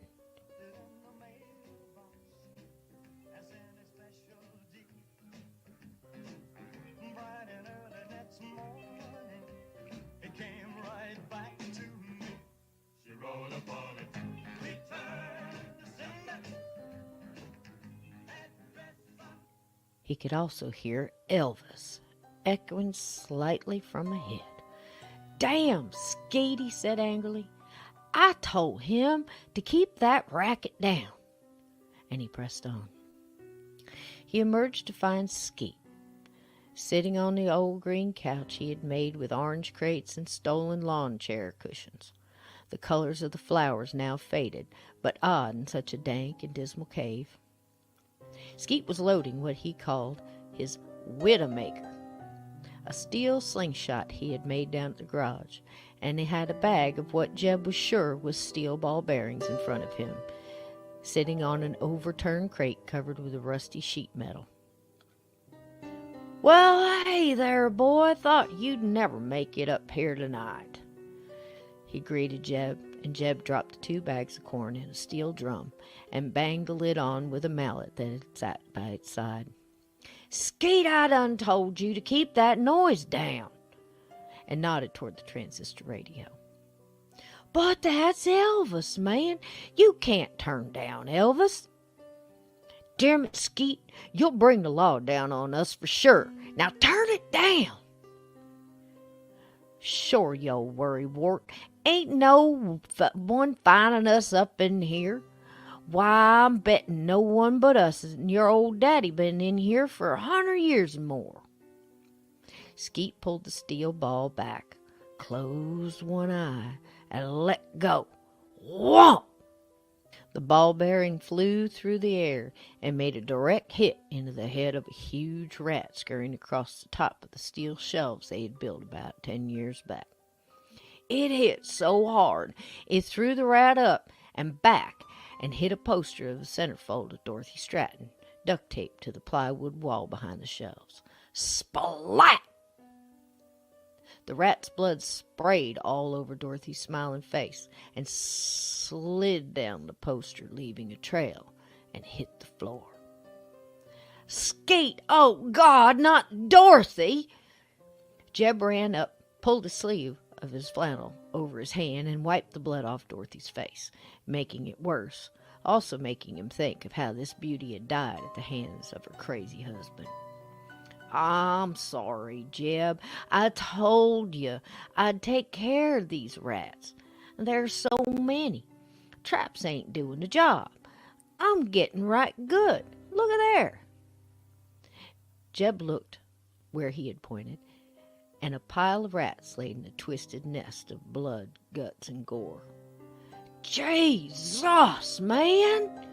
Jeb took off his old greasy ball cap and wiped his forehead. "Be careful with that thing, will you? And get those rats out of here when you leave, and be more mindful of my girls, will you?" Jeb was proud of his collection of centerfolds. They covered the makeshift walls within the cave, from top to bottom. He had Pamela Anderson next to his dad's old Betty Page, and Anna Nicole next to a Farrah Fawcett he'd liked as much as his old daddy did. Shannon and Kelly and Kim Kardashian glorified the walls behind his daddy's still, and swayed sometimes when the mash got hot and steamed. Drew Barrymore smiled at him from above the sugar barrels, with her little butterfly tattoo. Marilyn was everywhere, and those he had put behind plastic poster frames he had got special on a run into town with his dad and Uncle Dean before he died, when he was just a boy. The room was covered in his girls, and stacks of old Wee and Hustler Playboys filled the room, and shelves, along with the cases of mason jars, and steel barrels of sugar and cracked corn, and large water jugs among their beauty. It was his daddy's collection, and he had kept it a-going, as well as the family's business of being shiners. Bringing Skeet into this was not something he was comfortable with, but he needed the help. "You checked those car batteries up the tunnel like I told you?" I did. Changed all 3 out. Hooked up the charged ones like you said." A makeshift exhaust system lined the far-off tunnel, heading away from the entrance. Small box fans and car batteries carried the smoke off and away to another exit on the far side of this cave. It worked fine to keep things flowing and the smoke out, but it still got damn hot in here when things got a-brewing. "I brought in the sugar, too. It's there in the drum." And Skeet nodded toward the stash. "She yielding good?" Jeb reached down and picked up a mason jar filled with his dad's recipe, shook it and held it up, and watched the beads form on its top. "Hell yes, just like she should," he smiled. "I got to get this out to our buyer tomorrow. Truck all packed?" "Packed and ready. Just the last few cases to go." "Truck's out in a spot, covered up like you taught me." "All righty then. I'm counting on you. Payday's Friday, and this'll be a good one." Jeb set the jar back down in its wooden case and checked the still. It was a mix of the original his dad built and parts he had to fix himself. Welding was a favorite part of being a mechanic down at the garage, and he was good at it. He ran a finger down the copper tubing and thought about the years this old girl had fed him and his family. All of them gone now. "Just me and you left, Sally." His dad snigged further still. Out of all his girls, she was his favorite of all. "Okay, Skeet, you get those rats out of here. Keep your eye on Sally, and I'll be back in the morning. Before I open that garage, I gotta go finish that John Deere for Hampton, and he's gonna give us a cut on the corn for the next batch." Skeet leaned in and took a shot at another intruder. Whomp! This one sprayed blood on Jeb's jeans and landed on the jars of the shine. "Jesus, Skeet, you gotta clean that up now." He swatted at the rat blood on his leg with his shirt sleeve again and grimaced. "Get those traps running, will you?" "Sorry, Jeb." Skeet grabbed up some rags and started toward the jars. "And don't you dare drink no shine tonight. I need you watching Sally." "Okay, Jeb," Skeet said as he wiped down the jars. "I'm all over it, and you can count on me. You know that, Jeb. You can count on me." All right, then. Skeet grabbed an empty crate, and he started to pick up the rats by the tail and put them in it. "I'll be back in a couple of hours." Jeez, that's gross. "And, well, have a couple of days off when we get this finished, okay?" Skeet smiled up at Jeb, holding the rat by the tail. Blood dripped from its mouth, and Jeb shuddered, pulled the penlight from his pocket, and ducked off into the tunnel and toward fresh air. Skeet dropped the rat into the crate, wiped his hands on his jeans legs, and sat down on the couch, reached down under the metal sheet table top, and pulled out a jar, unscrewed the lid, turned up the radio, and drank to Travis Trent, singing, "Here's a quarter. Call someone who cares." Jeb uncovered his truck and eased up the road, not turning on his lights till he reached the road away from the cave. He felt a little off, a little skittish maybe, but he had a job to do at the garage, and he shook off the feeling and lit up another bugler. Halfway to the garage, he felt he needed to drain the snake, as he called it, and pulled over, got out, and walked off to the wood line, unzipped his jeans, and marveled at the relief he felt with this simple task. He watched hot piss run down the bush in front of him when he heard a growl. He froze in his place, and it came again from in front of him and within the thickness of the trees.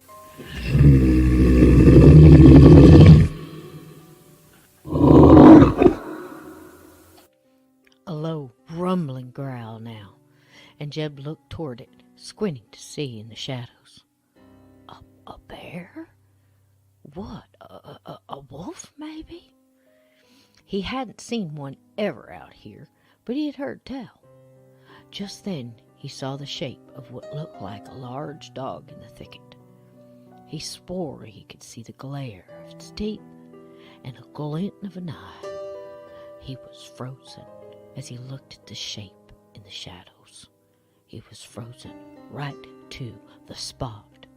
Jesus, that's huge, he whispered, and the form moved closer. The snapping of sticks echoed its entrance into Jeb's space. And then it stood up. It was a dog, but not a dog, a wolf face, but stood like a man. Jeb's hypnotic trance broke when it opened its mouth in a snarl that made his blood run cold, and Jeb broke into a backwards run, almost fell, and banged into the passenger side of his truck. Quick opened the door, leaped in, and slid over, threw it into drive, and took off as this thing from the woods grazed its hand across the door, leaving a screeching sound of nails and metal. Jeb, sweating and hauling ass, looked at the side view mirror to see a massive abomination of man and beast leap back onto the cover of the wood in 2 big leaps. He had also pissed himself. As Dave and Rage finally slept, a few cabins down, George awoke to his wife Greta next to him, thrashing around as if in mid-nightmare. She was talking in her sleep, and it was sounding like nonsense to him, but he had learned to listen to her when she did this. They had been married 35 years, and Greta often had prophetic dreams, sometimes even telling him of things to come, warnings and such. Once she told him where he had packed the life insurance papers, and they were there, right where she said in her sleep, and Greta had not been anywhere near his office when he packed it up and retired. But there they were. The next day, Greta had no memory of ever saying a thing. George sat up on one elbow and leaned in, trying hard to hear what she was saying now. Greta spoke with a whisper. Roo-ga-roo, roo-ga-roo, roo-ga-roo.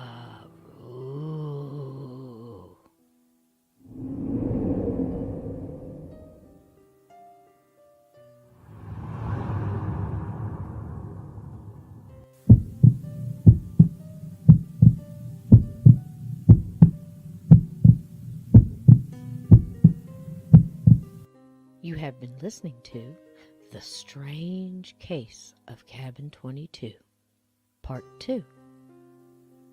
Stay tuned to find out what happens in the cabin village atop this beautiful mountain. Will Dave and Rage encounter more ghostly going on in the cabin marked 22? What was that scared Jeb so much? What was Greta saying in her sleep? Was this just gibberish or a harbinger of danger to come? Who else is on this mountain? Tune in for Part 3 and let's find out together.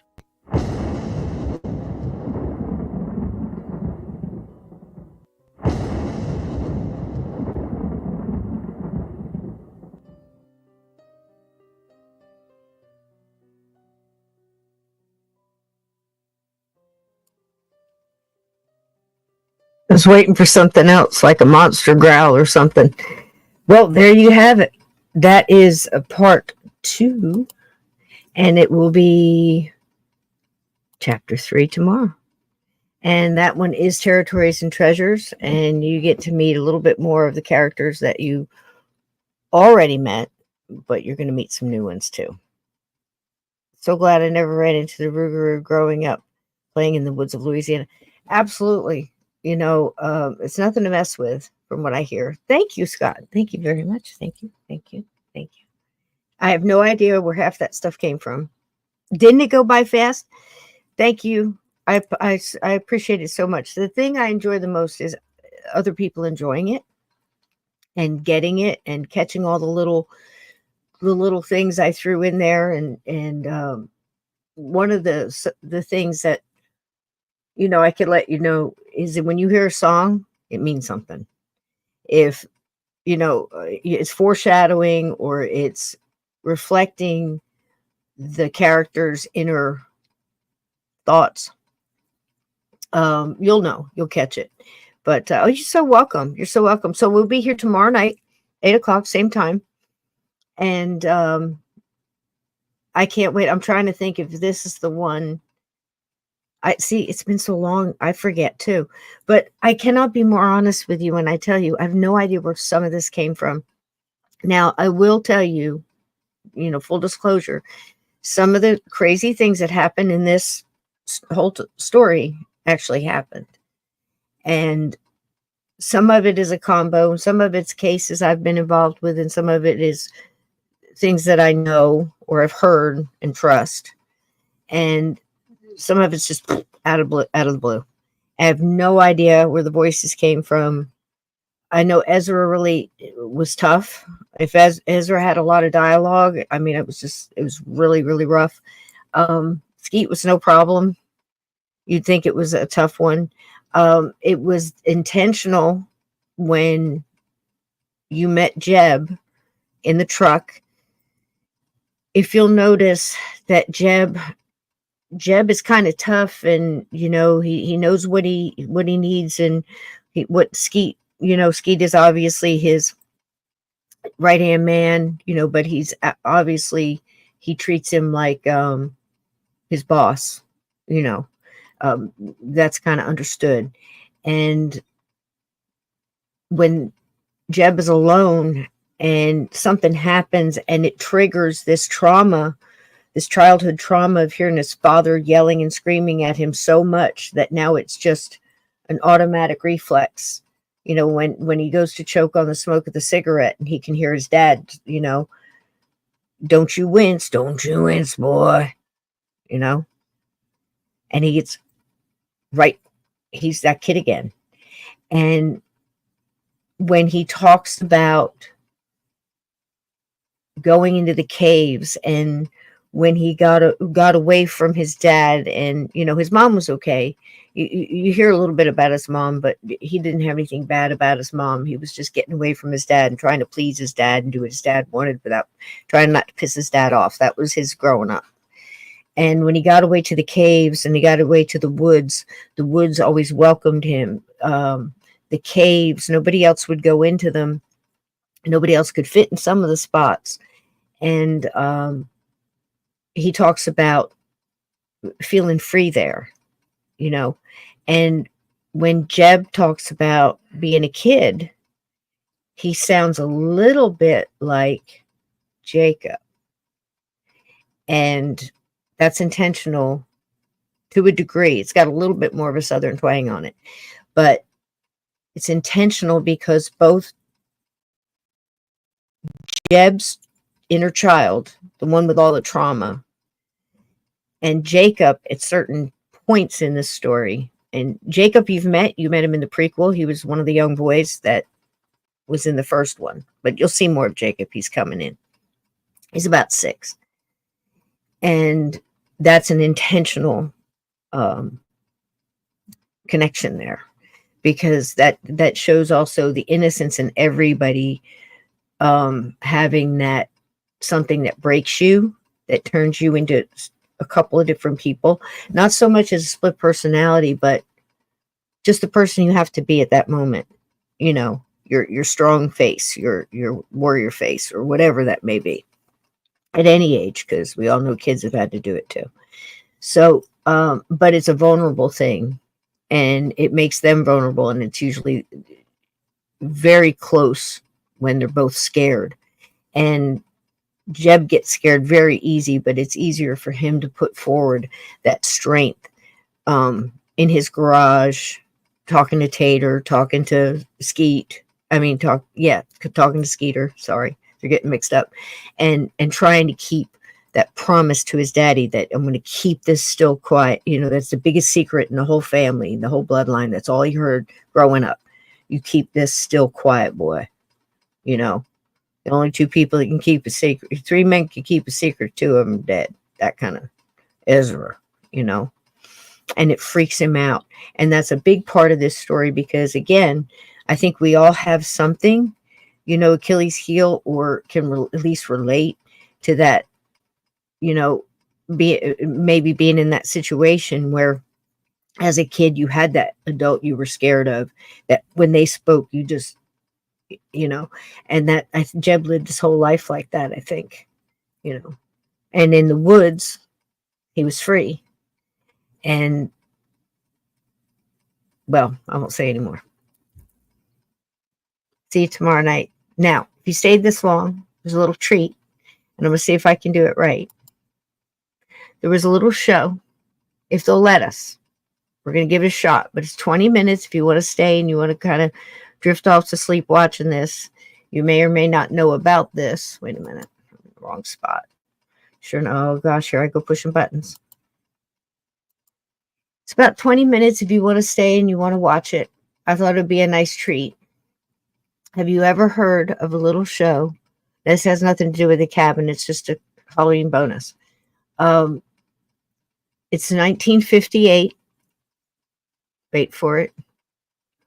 Boris Karloff hosted a show called The Veil. And this is an episode called, I think it's episode 10 in the roll-up, but I pulled this one up to see if I could show it to you. So we'll see if they'll let it go through. If not, I'll see you tomorrow night at 8 o'clock. Okay? And we will do chapter 3. I'm trying to keep them at about an hour and a half, so I think it's chapter 3 and chapter 4 together make about an hour and a half. We'll see, but I think that's what it is. At 8 p.m. Eastern tomorrow for the continuation of CABIN22. And I will see if this works. And this episode is called Jack the Ripper, episode 10, hosted by Boris Karloff.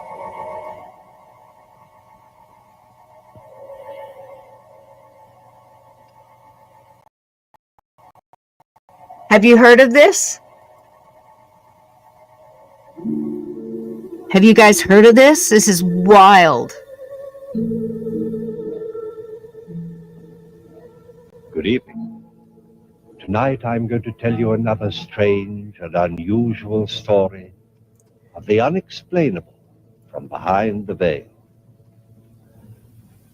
Ever since man was first able to think, he has tried to find reasons for those happenings that he has been unable to explain. Yet even today, with the knowledge of our universe which we have amassed, despite the myths that we have exploded, there are still areas about which we know nothing. The world beyond our understanding, the world behind the veil. Our story tonight concerns the dark and violent circumstances surrounding one of the most famous criminals in history. George Durst was a normal citizen of his time, a man completely average in all respects but one. Good night, everybody. Tucked away down at See the you bottom tomorrow. of the page. Enjoy. Mr. Walt Durst will give the last of his lectures on clairvoyance tonight at the Cumberland Hall. What? The advertisement. So discreet it's practically invisible. I thought it was quite tasteful. I wish you would let me deal with that side of the business. You have no head for publicity. I had such an odd dream last night. Not black horses again. I couldn't stand another funeral. It was most frightening. I wish I knew what it meant. Good heavens, they've discovered petroleum in Cheshire.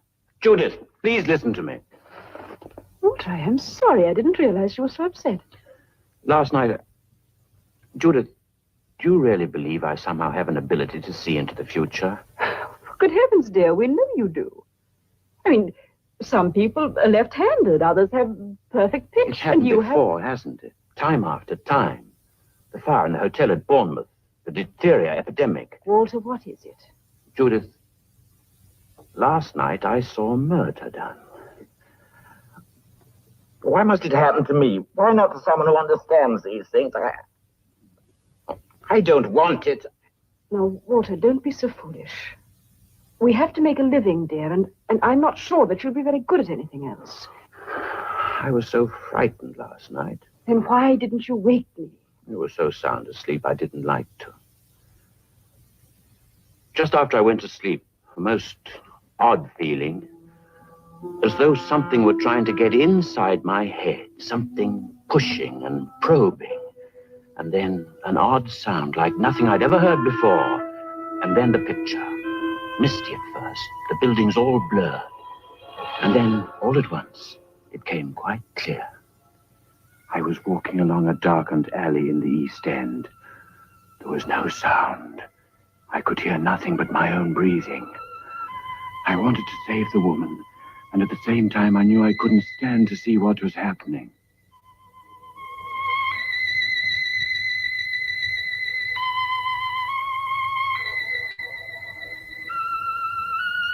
Suddenly I found myself outside some horrible drinking house. I remember hearing the ticking of a clock.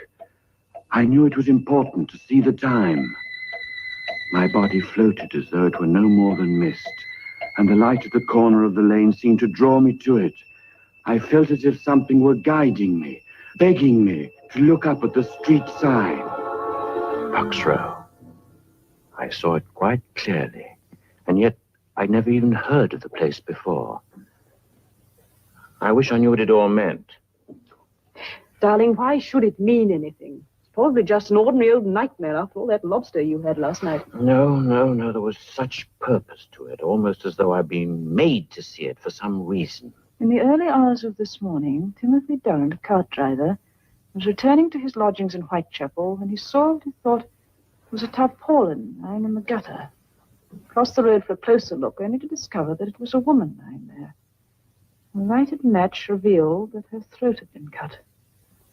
The body has been identified as that of Mary Nichols, 42, a woman of unfortunate reputation, who had last been seen alive but very drunk just before 2:30. The police surgeon has stated that in addition to the throat wounds which caused death, the body had been almost completely...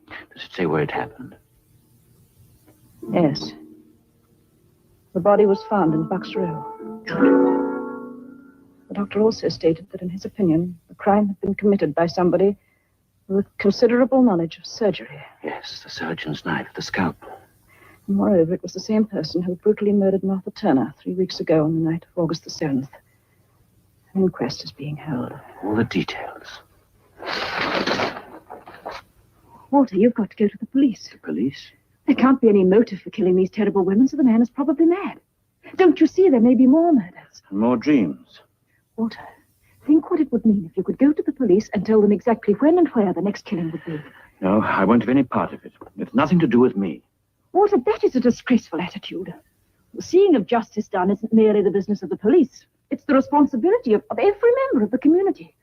Why, it might mean the saving of countless young lives. Oh, they were hardly young. Walter, it is your duty to go to the police. All right. I suppose you're right. As usual. And, darling, think of the publicity.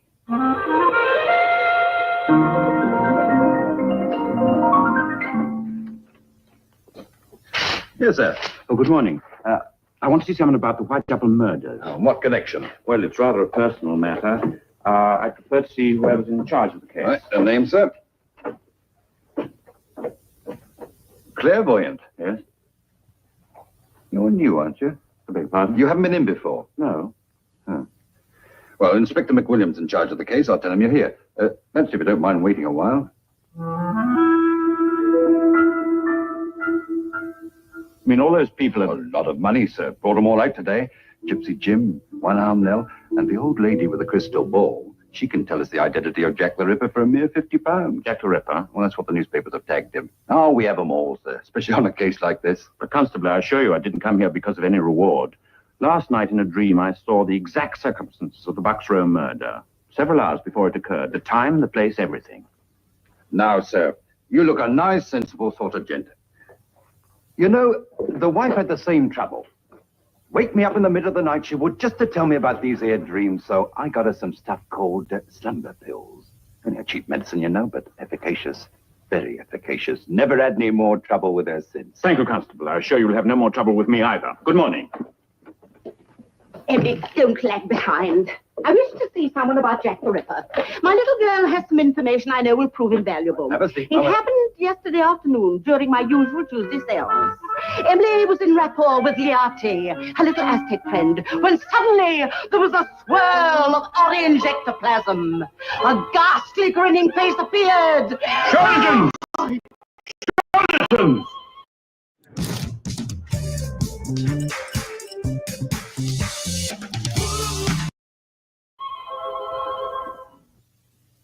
The city of millions, once teeming with life after dark, now becomes silent and deserted with the setting of the sun. Children are off the streets with the beginning of nightfall. Women go nowhere unless accompanied by their men. Doors are locked, windows boarded up. London becomes a city of panicking individuals, no man trusting his neighbor or friend. Newspapers demand in their boldest type the apprehension of this mad killer. The rewards mount. Every available police officer is on duty. Groups of men, self-appointed vigilante committees, hunt through dark streets and back alleys. But to no avail. The man they seek might well have been a ghost.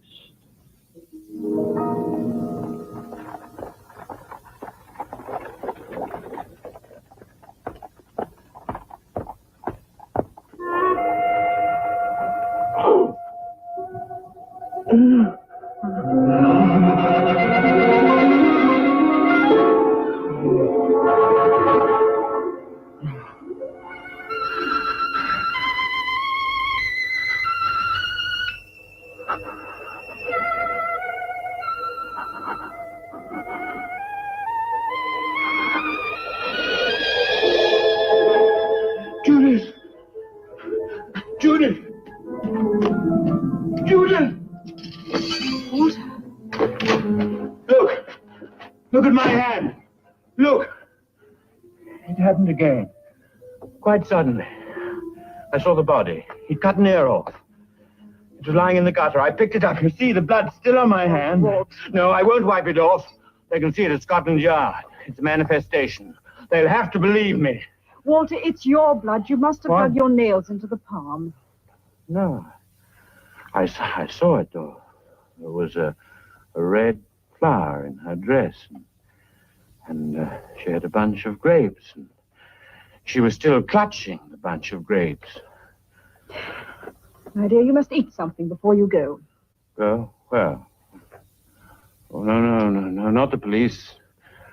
They'd only laugh at me again. Then we'll have our dinner and they can laugh at both of us if they want to. I'm coming with you this time.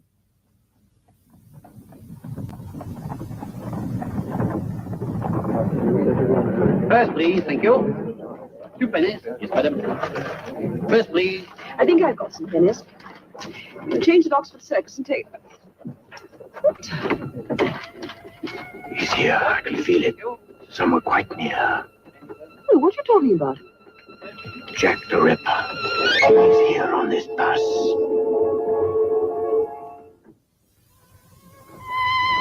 Jack the Ripper. He's here on this bus. Where? I don't know. But I can feel the vibrations. It's the same man, the man in the dream. Regent's Park. Walter, are you certain? Of course. Then we must do something. Try to find him. It's vanishing. It's fading away. Regent's Park. Walter, quickly. It's Judith.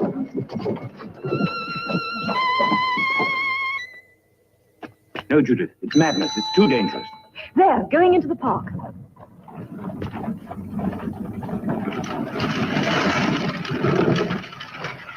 Walter, don't stop me. Which way did he go? I No, I can't feel it anymore. Well, try. Concentrate. You must. No use. He's gone. It just isn't there. Oh, he's so close. Well, I'm sorry. I couldn't help it. Besides, it would have been madness. Now, I think we ought to go and tell the police. Tell them what? Why, that Jack the Ripper's in the park. They might close the gates. Walter, sometimes I despair of you. Come on, we're going to Scotland Yard.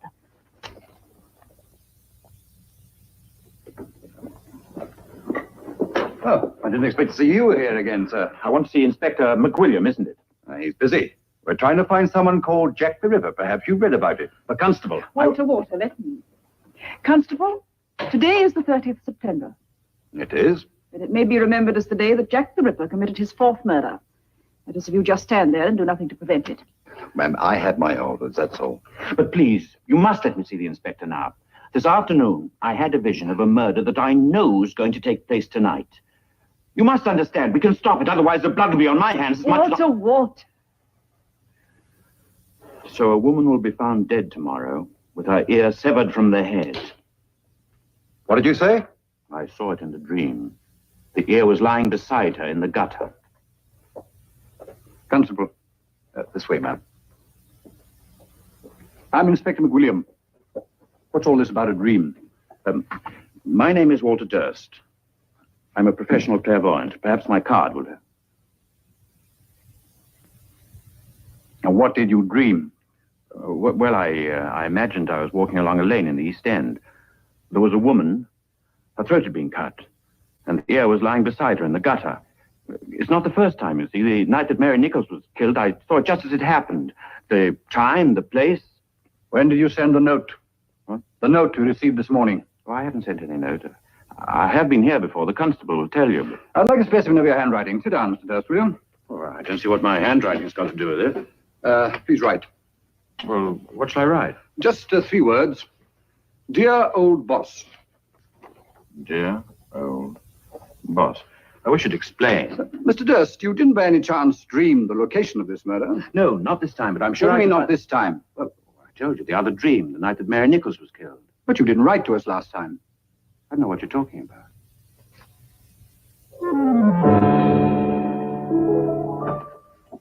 Then you must believe me, Inspector. I told you that I saw it. No one knew of this letter except the men in my office and the man who wrote the letter. Did you write this letter? No, I didn't write it. I didn't. Judith! Judith! You will be kept in custody until we can make further investigations in the morning. Please let me go. Don't you see what you're doing? Listen up. Come on. But the woman, I saw what he did to her. You couldn't tell it was a human face. You could save her. Perhaps I have. Please let me help you. Bye, Constable. Well, then, God help you.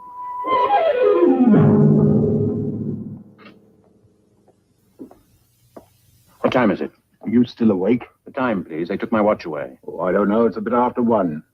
We'd better get some shut-eye. Not this night. Tell Inspector McWilliam to have a good night's rest.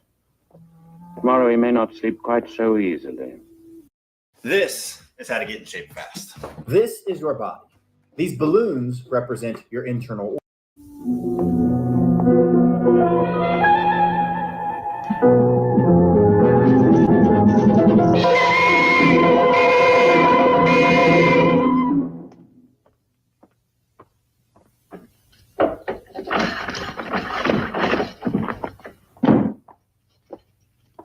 All right. They want to see what they are. Can you hear me?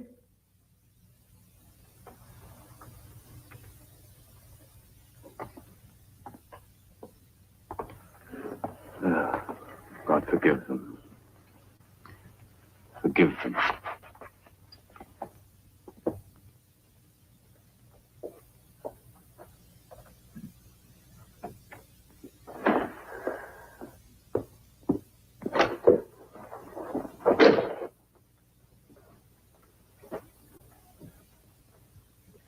So it happened. And it was in your power to save that life. 2 lives. 2 women murdered within an hour. One in a yard at the back of Berners Street, the other in an archway off Mitre Square. Both of them hacked to pieces. You were right in every detail. Every man available was on duty in the East End last night. And every suspect we had was under lock and key. It's impossible. Yet it happened. It's impossible. But you knew. How? That's a question I've been asking myself all my life, Inspector. Perhaps the answer will come later.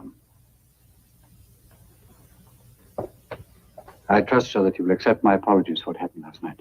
Inspector, I owe you my supreme gratitude. This was no imprisonment. It was a release.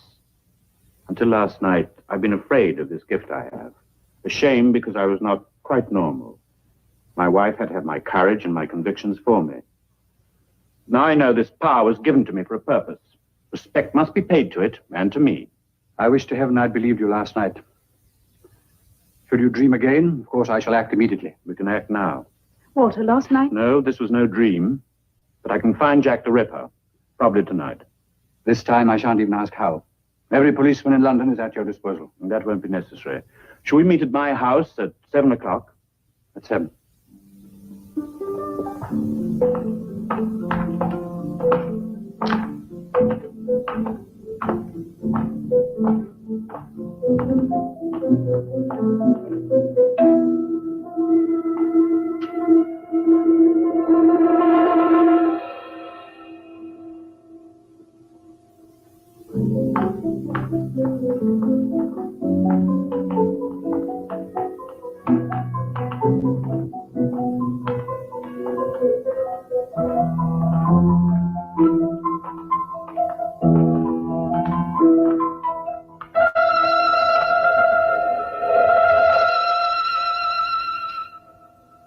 This is where the Ripper lives.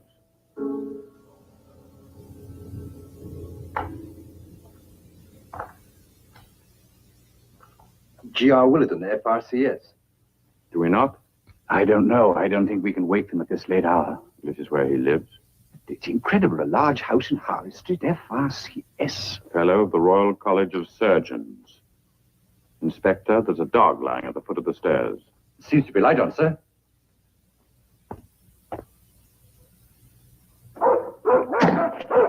Hagen. Hagen, be quiet. Stop barking. Yes? What is it? We're from Scotland Yard. I'd like to speak to Mr. Willowden. Who is it? Mrs. Willowden? Yes? I'm Chief Inspector McWilliam, Mr. Durst. I'm sorry to disturb you so late, but we should like to ask you a few questions. I must ask you to leave. It is very late. Mrs. Willowden, this concerns the Whitechapel murders. It would be very easy for me to get a search warrant. The police? Mr. Willowden?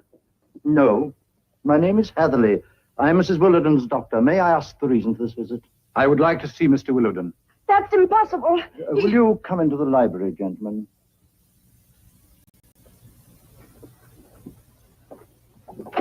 All right, Constable.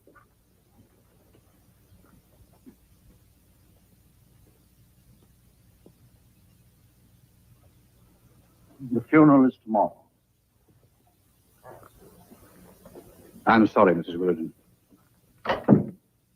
When did this happen, Doctor? Cerebral hemorrhage late yesterday afternoon. You can understand why Mrs. Willowden is very distressed. I should like to see inside.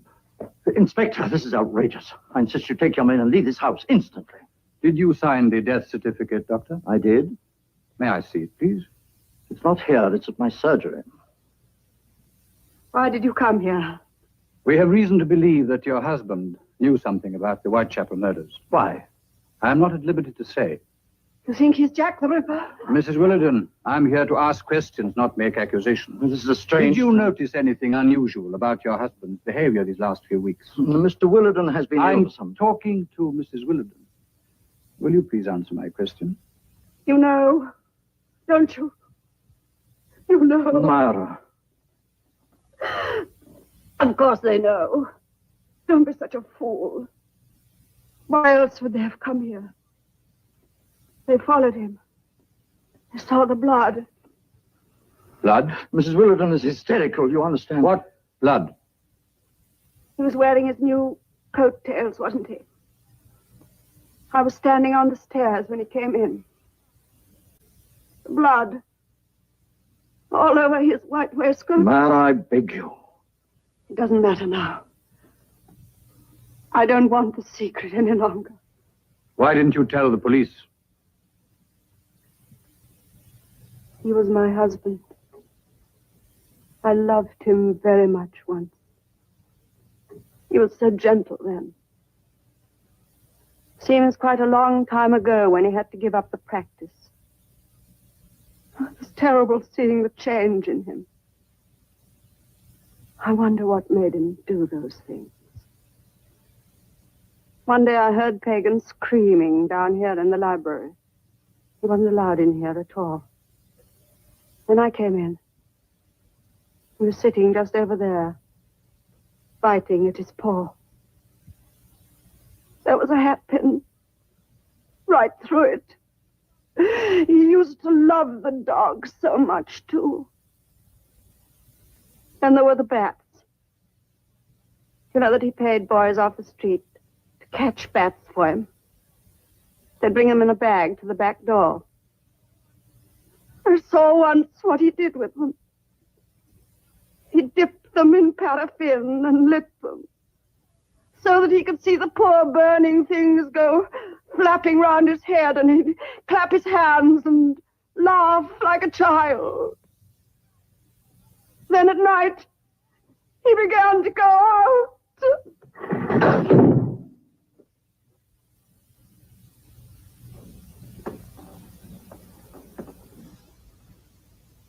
So, the funeral is tomorrow?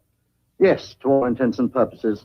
The obituary notice has appeared in the Times, and a few relatives have been invited to a simple service in the morning. Where is he, Doctor?